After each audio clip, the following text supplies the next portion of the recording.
Hi friends, இந்த வீடியோவில் பொங்கலுக்கு நான் எப்படி டீப் க்ளீன் பண்ணேன்றதை தான் நீங்கள் பார்க்க போகிறீங்க. ஃபஸ்ட்டு எடுத்தோடனே பெட்ஷீட்டு, தலகாணி இது எல்லாத்தையும் தான் க்ளீன் பண்ணிகிட்ருந்தேன். ஏன்னா இது வெயில் அடிக்கும் போதே நல்லா காஞ்சிடுச்சின்னு வைங்களேன், நம்மளுக்கு ஈஸியாக இருக்கும். அதே மாதிரி குழந்தைங்க இருக்க வீட்டில் கண்டிப்பாக ஃபஸ்ட்டு கிச்சன்லேருந்து நீங்கள் ஸ்டார்ட் பண்ணிங்கன்னா அவ்வளோதான், சொதப்பிடும். அதனால் நீங்கள் பெட்ரூம்லேருந்தே ஸ்டார்ட் பண்ணுங்கள். ஏன்னா பெட்ரூம் க்ளீன் ஆகிடுச்சின்னா அவங்கள அந்த ரூமில் விளையாட விட்டுறலாம். பெட்ரூம் ஹாலை ஃபஸ்ட்டு முடிச்சிருங்க. கிச்சன் கூட கொஞ்சம் கொஞ்சமாக ஒரு செல்ஃபாக கூட க்ளீன் பண்ணிக்கலாம். நீங்கள் அந்த மாதிரி ஸ்டார்ட் பண்ணிங்கன்னா ஈஸியாக இருக்கும். இப்போ க்ளீனிங் எப்படி பண்ணுறீங்கன்னா, மேலேருந்து கீழே டஸ்டிங் பண்ணிட்டு வாங்க. நீங்கள் கீழே நல்லா எல்லாம் சுத்தம் பண்ணி வச்சுட்டு போய் ஃபேனை கழுவுனிங்கன்னா எல்லாம் சொதப்பிடும். அதனால் பிளான் பண்ணி பண்ணுங்கள்.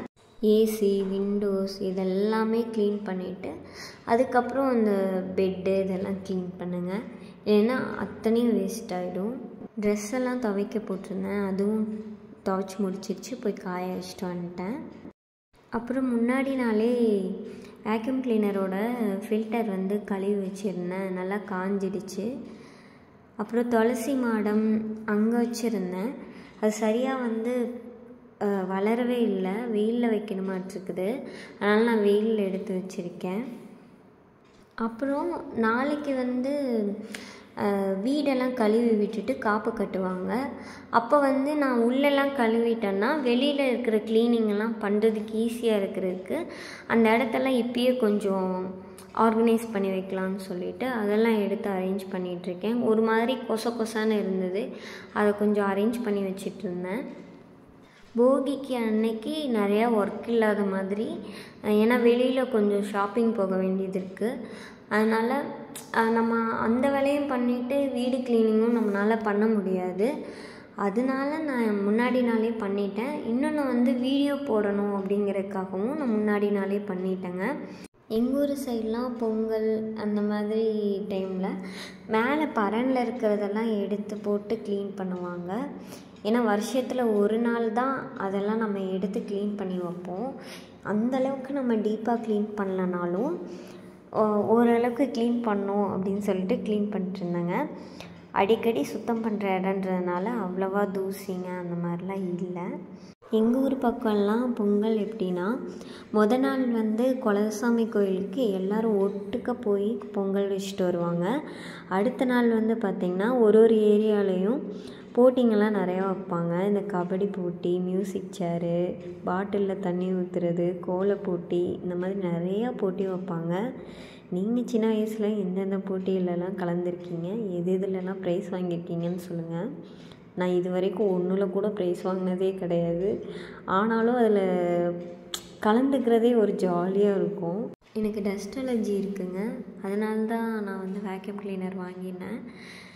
ரொம்ப யூஸ் ஆகுது எனக்கு. இந்த மாதிரி க்ளீனிங்கெல்லாம் ஃபஸ்ட்டு ஸ்டார்ட் பண்ணும்போதே எனக்கு ரொம்ப பயமாக இருக்கும். ஏன்னா மூச்சு விட்றதுக்கே ரொம்ப கஷ்டமாக இருக்கும்.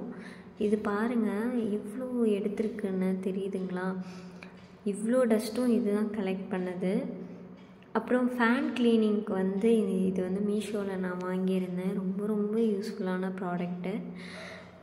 நீங்கள் அதில் ஜஸ்ட்டு டச் பண்ணாலே ஈஸியாக வந்துடுது. இது வாங்கினதுக்கப்புறம் நானே ஃபேன் க்ளீன் பண்ணிக்கிறேன். நிறையா பேருக்கு இது ஒரு பிரச்சனையாக இருக்கும். ஃபேன் க்ளீன் பண்ணோன்னா ஹஸ்பண்டை தான் தேடுவோம், க்ளீன் பண்ணி கொடுங்கன்னு சொல்லிட்டு. ஏதோ அந்த ஃபேனை க்ளீன் பண்ணுறத ஏதோ பெரிய வேலை செஞ்ச மாதிரி ஒரு சீனை போடுவாங்க பாருங்கள். இவ்வளோ க்ளீனிங் பண்ணி வச்சுட்டு வெளியில் இருக்க சுவிட்சு போர்டை துடைக்கலையாம். அது மேலே இத்தனோடு டஸ்ட் ஒட்டி இருக்குது. அதை தொடச்சி விட்ருக்கேன்ன, அதை கூட நான் தான் துடைக்கணுமா? இவ்வளோ பண்ணையே இந்த சுவிட்சு போர்டை துடைச்சியா அப்படின்னு கேட்குறது.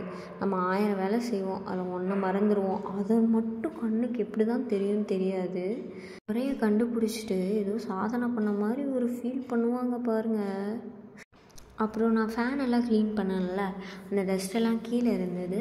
அதெல்லாம் அப்போவும் க்ளீன் பண்ணிட்டோன்னா, சும்மா மிதச்சி நடந்தோன்னா எல்லா இடமும் ஆகும்ல. அதனால் அப்போக்கப்பே க்ளீன் பண்ணிடுங்க. பரன் பார்த்திங்கன்னா நான் வாரத்துக்கு ஒரு தடவை க்ளீன் பண்ணிடுவேன். அப்படி இருந்தும் பாருங்கள் எவ்வளோ டஸ்ட் இருக்குதுன்னு சொல்லிட்டு. க்ளீனிங்கை பொறுத்த வரைக்கும் ஒரே ஒரு விஷயந்தாங்க, இன்றைக்கி நான் க்ளீன் பண்ணணுன்னு நினைக்கிறேன் அப்படின்னா அந்த செகண்டே போய் க்ளீன் பண்ண ஸ்டார்ட் பண்ணணும். ஒரு 1/2 அன் ஹவர் கழித்து க்ளீன் பண்ணிக்கலாம், ஒரு 1 ஹவர் கழித்து க்ளீன் பண்ணிக்கலான்னா அன்றைக்கி ஃபுல்லுமே நீங்கள் ஒன்றுமே பண்ண மாட்டீங்க. நினச்ச உடனே போய் ஒரு செல்ஃபை க்ளீன் பண்ண ஆரம்பிச்சிங்கன்னா அப்படியே அடுத்த செல்ஃபை தொடுவீங்க. அப்படியே சரி இதையும் கையோட அதையும் முடிச்சிடலான்னு சொல்லிட்டு அந்த நாள் ஃபுல்லுமே நீங்கள் வந்து யூஸ்ஃபுல்லாக க்ளீனிங்கை முடிச்சிடுவீங்க. இதே நீங்கள் யோசிச்சிங்கன்னு வைங்களேன், சரி ஒரு 1/2 மணி நேரம் கழித்து அப்படிங்கிற பேச்சுக்கே இடம் இருக்கக்கூடாது. டப்புன்னு எந்திரிச்சு கிளம்பி போய் ஒரு டீ ஏதாவது போட்டு சாப்பிட்டுட்டு உங்களுக்கு பிடிச்ச பாட்டு இருக்கும்ல, அந்த பாட்டுங்களெல்லாம் போட்டு விட்டுட்டு நீங்கள் பாட்டுக்கு வேலை செஞ்சீங்கன்னு வைங்களேன், உங்களுக்கு வேலை செஞ்ச அந்த டயர்டே இருக்காது. அவ்வளோதாங்க. நான் ஹாலையும் ஒரு பெட்ரூமையும் முடிச்சிட்டேன். இன்னொரு பெட்ரூமில் வந்து ஆல்ரெடி அரேஞ்ச் பண்ணி தான் வச்சுருக்கேன். இப்போ ரீசெண்டாக தான் அதெல்லாம் டஸ்டிங்லாம் பண்ணி வச்சேன். அதனால் லைட்டாக தொடச்சா போதும். இனி நான் கிச்சனுக்கு போகிறேன். கிச்சன் க்ளீனிங் வந்து டைம் இருக்கிறத வச்சு செஞ்சுக்கலாம் அப்படின்னு தான் பிளான் பண்ணேன். ஆரம்பத்திலே சொன்ன மாதிரி இந்த செல்ஃப் முடிச்சிடலாம், இந்த செல்ஃப் மட்டும்தானேன்னு சொல்லிட்டு அப்படியே ஃபுல்லையும் முடிச்சிட்டேன். அப்புறம் சிமினியில் வந்து மேலே ஒரு பைப் மாதிரி போகும்ல, அது மேலே டஸ்ட்டு படிஞ்சுதுன்னா ரொம்ப அப்படியே வராத மாதிரி இருக்குது. அதனால் இந்த மாதிரி கவர் பண்ணி வச்சா கொஞ்சம் க்ளீனிங் ஈஸியாக இருக்கும்னு சொல்லிட்டு அந்த மாதிரி கவர் பண்ணி வச்சுருக்கேன். ஒரு யூடியூப் சேனலில் தான் இந்த டிப்ஸ் வந்து நான் பார்த்தேன். சரி இப்போ தான் நம்ம ஃபிக்ஸ் பண்ணியிருக்கோம், ஆரம்பத்துலேயே அந்த மாதிரி போட்டு வச்சிடலான்ட்டு போட்டு வச்சிட்டேன். அப்புறம் இந்த ஸ்டாண்ட் எடுக்கிறேன் பாருங்கள், அந்த இடத்துல எவ்வளோ தூசி இருக்குன்னு நான் நினச்சிட்ருக்கேன். நம்ம எல்லா இடத்தையும் க்ளீனாக தொடச்சிக்கிட்டே இருக்கோம், டஸ்ட்டே இல்லைன்னு நினச்சிட்டு இருந்தேன். பார்த்திங்களா எவ்வளோ டஸ்ட் இருக்குன்னு. அந்த கை எட்டுற அளவுக்கு மட்டும் டஸ்ட் இல்லாமல் இருக்குது, மற்ற இடம் மட்டும் டஸ்ட் இருக்குது பார்த்திங்களா. அதுக்கப்புறம் நான் மேலெல்லாம் முடிச்சிட்டேங்க. அந்த செல்ஃபெல்லாம் க்ளீன் பண்ணணுமா, அதனால் இங்கெல்லாம் டஸ்ட்டு வரும் அப்படின்னு சொல்லிட்டு இதெல்லாம் எடுத்து க்ளீன் பண்ணிகிட்ருக்கேன். அந்த டைலெல்லாம் கழுவணும், அதனால் இந்த திங்ஸ் எல்லாம் எடுத்து கீழே வச்சிடறேன். ஃபஸ்ட்டு பரன் வந்து க்ளீன் பண்ண போகிறேங்க. பரன் முடிச்சுட்டு அடுத்து வந்து சிமினி, அப்புறம் விண்டோஸ் இந்த மாதிரி போகலான்ட்டு. அதுக்கப்புறம் செல்ஃபெல்லாம் க்ளீன் பண்ணிக்கலான்னு. செல்ஃபில் இருக்க ஜாமானெல்லாம் கொஞ்சோண்டு தான் இருக்கும், மற்றதெல்லாம் அந்த பெட்ரூமில் வந்து கபோர்ட் பெருசாக இருக்கா, அங்கே எனக்கு ரேராக தேவைப்படுற இட்லி பாத்திரம், அப்புறம் சப்பாத்தி போடுறது, அந்த மாதிரியான பாத்திரங்கள் எல்லாமே அந்த ரூமில் வந்து நீட்டாக அரேஞ்ச் பண்ணி வச்சுருக்கேன். இங்கே அப்பப்போ தேவையானது தான் இங்கே வச்சுருக்கேன். அதனால் பெருசாக டஸ்ட் எதுவும் இல்லை. ஆனால் அந்த பரனில் அவ்வளோ டஸ்ட்டு இருந்தது. ஏன்னா அது நான் வாரத்துக்கு ஒரு நாள்லாம் க்ளீன் பண்ணதில்லை, இந்த வீட்டுக்கு வந்த புதுசில் க்ளீன் பண்ணது. அவ்வளோ தூசி இருந்தது. அங்கே இருக்க பாட்டில்களெல்லாம் சும்மா துணியிலையே தொடச்சி நீட்டாக அரேஞ்ச் பண்ணி வச்சுட்டேன். ஏன்னா ஒரு பொருளும் தீரும்போதே நான் அப்பப்போயே கழுவி நீட்டாக வச்சுருவேன். அதனால் அவ்வளோவா தூசிங்க எதுவும் இல்லை.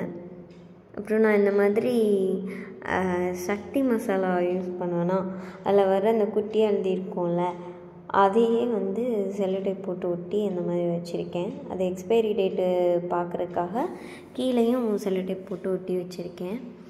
அப்புறம் வந்து பார்த்திங்கன்னா ஒரு சில பொருள் வந்து ரொம்ப நாள் யூஸே பண்ணாமல் இருப்போம்ல, அந்த மாதிரி பொருள் மட்டும் தூசியாக இருந்தது, அதை மட்டும் வாஷ் பண்ண போட்டுட்டேங்க.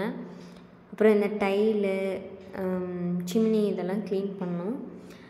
ஃபில்டரை வந்து எடுத்து முதலையே ஊற வச்சிடுறேன். நான் வாரத்துக்கு ஒரு தடவை கழுவிக்கிட்டே தாங்க இருக்கேன், இருந்தாலும் அதில் வந்து எண்ணெய் பிசுக்காகவே இருக்குது. மெயினாக வந்து எந்த ஜன்னலை கழுவுறோமோ இல்லையோ டெய்லியும் கிச்சன் ஜன்னலை தான் கழுவிடுங்க. இல்லைன்னு வைங்களேன், அந்த ஜன்னல் பூராமே ஒரு மாதிரி கருப்பாகிடும். நான் அந்த எண்ணெய் பிசுக்கு பட்டு ஒரு மாதிரி ஆயிரும். நான் பெருசாக வந்து அந்த ஸ்டவ்வு கிட்ட எதுவுமே வைக்க மாட்டேன், ஏன்னா எல்லாத்துலேயுமே வந்து எண்ணெய் பிசுக்கு வந்துரும்ன்றதுனால.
2 டேஸ் முன்னாடி வெளியே போயிட்டு வந்தாங்க.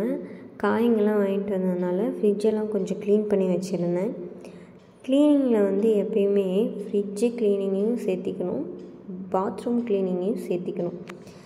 இப்போ இவ்வளோ வேலை செய்யும்போது ஃப்ரிட்ஜு க்ளீனிங்கும் இருந்ததுன்னா அதுவே முக்கால்வாசி டைம் வந்து எடுத்துக்கும்.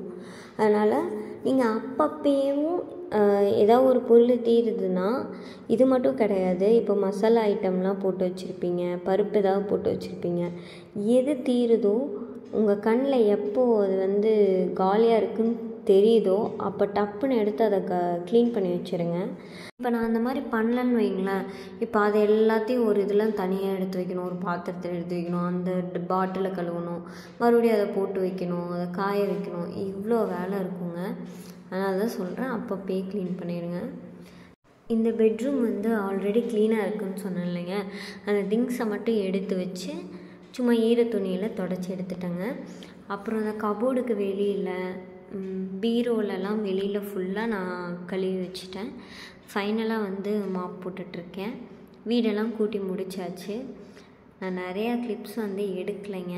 இந்த ரூம் க்ளீன் பண்ணுறதெல்லாம் நான் என்னால் எடுக்க முடியல, ஏன்னா ஆல்ரெடி ரொம்ப லேட் ஆகிடுச்சு.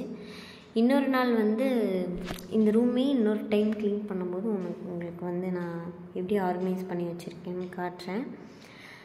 ஏன்னா நான் வீடியோ எடுக்கிறதுனால ரொம்ப லேட் ஆச்சு. அதனால் சீக்கிரம் வேலையை முடிக்கணும்னு சொல்லிவிட்டு வீடியோலாம் எடுக்காமல் வேலையெல்லாம் முடிச்சாச்சுங்க. நைட்டு 9 மணி ஆகிடுச்சு. பாத்ரூம் ஃபுல்லாக க்ளீன் பண்ணிவிட்டு அப்படியே கையோட குளிச்சிட்டேங்க. நாளைக்கு ஃபுல்லாக வெளியே க்ளீன் பண்ண போகிறேன். இவ்வளோ நேரம் பொறுமையாக அந்த வீடியோ பார்த்தவங்க எல்லாருக்கும் ரொம்ப தேங்க்ஸ். இந்த வீடியோ பிடிச்சிருந்துச்சுன்னா மறக்காமல் சப்ஸ்கிரைப் பண்ணிக்கோங்க, ஒரு லைக் பண்ணுங்கள். கொடுக்குற ஒரு லைக்கும் எனக்கு மோட்டிவேஷனாக இருக்கும்.